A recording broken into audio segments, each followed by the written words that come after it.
فرید آباد کے مختلف دیہات میں دیہاتیوں نے سیلاب متاثرین کو نہ نکالنے کے خلاف احتجاج کیا۔ فرید آباد، الہ دینو، تیونیو، جھنڈن، گھاری، جاگیر اور دیگر دیہاتوں نے میڈیا سے گفتگو کرتے ہوئے بتایا اساں ہر شے بُڈی وئی آ، سامان بُڈی آ، ٹپڑ گری جایوں گری پیوں، اساں کا شے کنے کا اساں کے راشن ملے، اساں کے ٹینٹ ملے، اساں پٹ لگا کے گھر والے بھیتوں ہر شے ویوں، سامان باہر پیا، اساں کم 300 روپے کمائیں تو پیٹ کھاؤں گھر ٹھہرائیں، اساں ڈی سی کا اپیل تھا کہ اساں مدد کئی۔ ہم سیلاب متاثرین بہت پریشان ہیں اور کھلے آسمان تلے بیٹھے ہیں۔ ہم لوگ بہت پریشان ہیں، ہمارا بہت نقصان ہوا ہے۔ بدقسمتی سے یہ معاملہ دادو کی ضلع انتظامیہ تک نہیں پہنچ سکا جو آ کر ہماری مدد کریں۔ بارش مسلسل چل رہا ہے، یہ بلوچستان کا پانی جو ہمارا ہے، ندی آ رہا ہے، دلا ندی ہے، سگرو ہے اور مزرانی یہ ہمل ڈنڈ میں آتا ہے، وہ پانی ابھی بلوچستان کا پانی وہ بھی ہمارے کو نزدیک ہوا۔ ابھی سارے گاؤں ہمارے دیکھ رہے ہو ڈوب گئے ہیں سبھی۔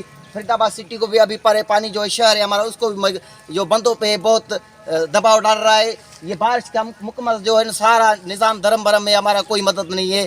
آپ کو التجا ہم کر رہے ہیں، ہماری مدد کرو، کوئی مدد نہیں ہے۔ یہ بیماریاں بڑھ رہی ہے، پانی کا سسٹم کا صحیح ہے، پینے کا نہیں ہے، مال ہمارا جو چوپا ہے وہ مر رہا ہے۔ انہوں نے وزیر اعظم پاکستان شہباز شریف، وزیر اعلیٰ سندھ سید مراد علی شاہ اور دیگر اعلیٰ حکام سے مدد کرنے کے لیے نوٹس لینے کا مطالبہ کیا۔